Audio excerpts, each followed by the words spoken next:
destinasi wisatanya sendiri. Yang pertama yaitu Kota Tua memiliki bangunan-bangunan yang masih kokoh atau sudah bangunan-bangunan yang masih kokoh. Yang kedua yaitu adanya aktivitas di Kota Tua yang menjadi daya tarik wisatawan Kota Tua. Salah satu contohnya yaitu di Kota Tua sendiri. Di Kota Tua sendiri ini kita memiliki Sunda Kelapa.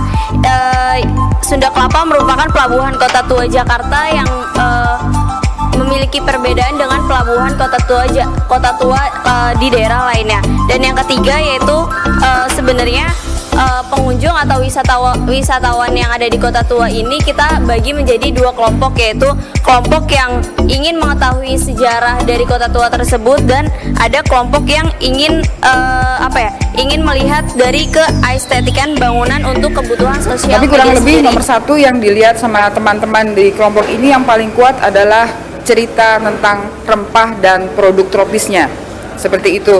Kemudian yang kedua adalah akibat dari kegiatan ekonomi tersebut, maka diperlukan kegiatan pendukung. Akibatnya di sini kita punya bukti kuat dari pendukung industrinya, yaitu asuransi dan perbankan. Jadi kita di sini punya banking trail yang bagus karena evidence-nya masih banyak. Bahkan di sini kita punya Bank BNI, banknya sebutannya produk domestik kita, gitu ya. Dapat kita simpulkan sini, menurut teman-teman di grup ini bahwa Kota Tua itu bisa dimaknai sebagai satu untuk media berkreasi, yang kedua Kota Tua sebagai cikal bakal kelahirannya Indonesia atau Mother of Indonesia berdasarkan dari perjalanan sejarahnya. Dan yang ketiga sebagai melting pot ataupun keberagaman semua suku yang ada di kawasan Kota Tua.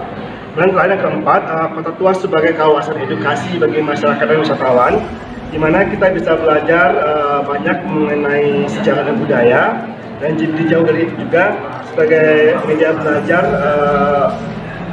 dengan segala kompleksitas yang terjadi di Kota Tua. Nah, mimpi kami tentang masa depannya Kota Tua adalah semoga kedepannya bisa mendapat coordinated dunia agar kami tetap meningkatkan pariwisata Kota Tua. Kita mendisiplinkan kepada anggota paguyuban hotel wisata. Tugas kita tuh sebetulnya cukup berat, tapi karena kita semuanya cinta akan sejarah dan pariwisata. Saya kalau waktu guide tentang wisatawan mancanegara itu yang paling tertarik banyak, Pak. Misalnya Toko Merah, Gedung Chandranaya, terus Satelit Bank, Jembatan Kota Intan, Menara Sabandar, Museum Bahari, satunya lagi adalah Pelabuhan Sunda Kelapa. Kota Tua menjadi kawasan cagar budaya yang berpotensi juga merupakan objek wisata salah satu yang ada di Indonesia. Ada berbagai macam seni budaya yang ada di sekitar Kota Tua, yaitu mungkin ada beberapa contoh, misalnya pencak silat, barongsai, angklung, seni tari-tarian tradisional dari Betawi dan lain sebagainya. Mudah-mudahan harapan kedepannya dari pihak kementerian dan lain sebagainya untuk memfasilitasi kegiatan-kegiatan yang berbasis kultur budaya masyarakat lokal. Nah, alangkah indahnya misalkan kayak contoh lah, misalkan musim wayang sama bapak kita ini sayang banget karena dia udah menampilkan jati diri sebagai manusia patung yang kostumnya adalah wayang atau kaca. Jadi harapannya sebetulnya semua musim itu membina lingkungannya. Kayak musim bahari, dia membina lingkungan pasar ikan, luar bakar dan sebagainya, supaya masyarakat juga merasa memiliki dan bisa berinteraksi. Begitupun misalkan musim mandiri, musim BI, musim sejarah Jakarta dan semuanya. Pak Yus tuh besok nongkrongnya depan musim wayang ya? Iya. Di depan. Gitu. Jadi alangkah indahnya kalau memang musim itu punya kepedulian, juga ikut membina komunitas sehingga kita ini satu langkah. Selama ini kita semuanya jalan bareng-bareng aja. Kalau harapan saya pribadi atau kami sebagai masyarakat lokal kawasan Tua, kalau emang mau diakui oleh dunia, yang tadi dibilang sebagai apa tadi sebagai warisan dunia. Itu dalam membangun ataupun dalam rekonstruksi kawasan ini harus tegas dalam arti tegas dan jangan meninggalkan suasana lama. Suasana dalam artian asal daripada kota itu apa? Contoh umpama kali yang harusnya bersih air semua ini dibikin jaro-jaro seperti itu kan, jadi kayak kurang apa ya, pengunjung yang saya bayangkan waktu itu Pak, itu kali bersih, di atasnya ada perahu-perahu buat para turis atau para pengunjung itu buat main perahu ataupun pada sewa perahu seperti itu. Itu yang Kota Tua kalau menurut saya pribadi sih kayak Little of Indonesia, karena dari semua suku yang ada di Indonesia itu hampir mayoritas pernah mengunjungi Kota Tua ini. Bahkan kalau dibilang masyarakat luar kayak Eropa, Australia, Amerika, boleh dibilang ini adalah Little of Amsterdam, ya, pusat pemerintahan Hindia Belanda dulu di Indonesia, ya pusatnya di sini.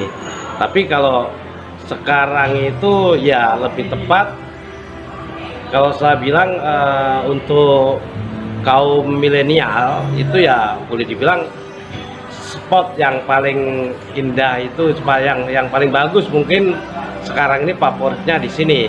Karena dulu kan kalau ada kayak semacam pemikiran mereka kalau belum ke Monas belum ke Jakarta. Sekarang itu udah bergeser, kalau belum ke Kota Tua belum ke Jakarta. Ya. Kalau misalnya menurut saya sendiri, identitas Kota Tua itu bukan hanya sekedar dari cerita Hindia Belanda, tapi sebelum dari cerita Hindia Belanda itu ada yang namanya cerita tentang Jayakarta itu sendiri.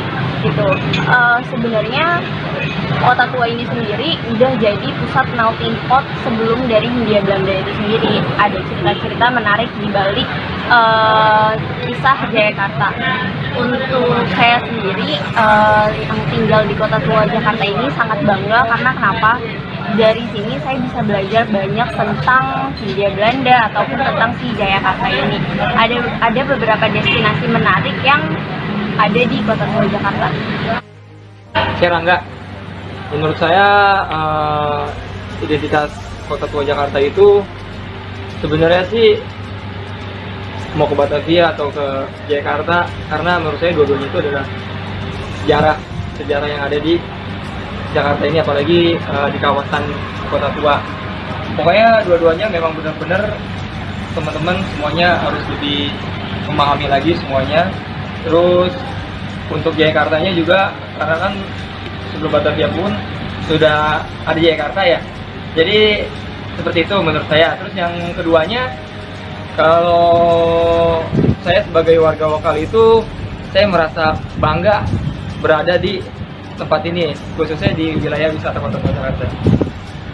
Warisan peninggalan mengenai Jakarta itu. Nah, cuman di samping itu juga ya seyogianya lah kita ini mencari lagi jejak-jejaknya pengenalan Jakarta itu. Kemudian kita beri tanda, karena ini untuk warisan anak cucu kita nanti, supaya mereka itu jangan sampai mati obor. Mati obor. Iya, jangan mati obor. Kalau kita yang sekarang ini nggak mencari suatu tanda-tandanya itu, dia akan hilang, akan menjadi kayak hayalan aja nanti. Sejarahnya bisa diketahui oleh umum melalui pihak-pihak terkait, yaitu Pemda maupun pengurus BAMUS ataupun LKB yang berkaitan dengan sejarah. Nah, dengan adanya begitu, mungkin kedepannya nanti generasi berikutnya akan tahu bahwasanya Kota Jayakarta itu ada di Betawi ini. Nah, di mana letaknya itu sampai sekarang pun orang umum tidak tahu, padahal itu tidak jauh dari Kali Besar Barat, letaknya tidak jauh dari Jalan Kopi. Nah, mungkin nanti kedepannya itu bisa dikasih petunjuk atau seperti kayak map gitu, bahwa disinilah dulu terletak keraton atau pemerintahan Jayakarta pernah berdiri. Demikian mudah-mudahan kedepannya semua sejarah Jayakarta bisa terungkap dan bisa diketahui oleh khalayak umum. Terima kasih. Harapan saya sebagai orang wilayah di Kota Tua ini, semoga Kota Tua lebih maju dan membawa perkembangan bagi penduduk sekitarnya. Jadi membawa kebaikan, ya kesejahteraan untuk orang-orang yang ada di wilayahnya. Menurut saya, pendapatan saya tentang Kota Tua positif. Orang di sana kerjasama, mereka punya spirit baik, positif tentang pekerjaan tentang pariwisata. Mereka memperhatikan keamanan di sana, kebersihan di sana. Mereka kerjasama, ini yang paling penting. Kalau Anda di luar Taman Fatahillah, di luar Kota Tua, stres naik. Kalau masuk Taman Fatahillah, stres turun aja sampai 0 sampai 0. So, semua orang harus ke Kota Tua, Taman Fatahillah, menikmati the spirit di sana.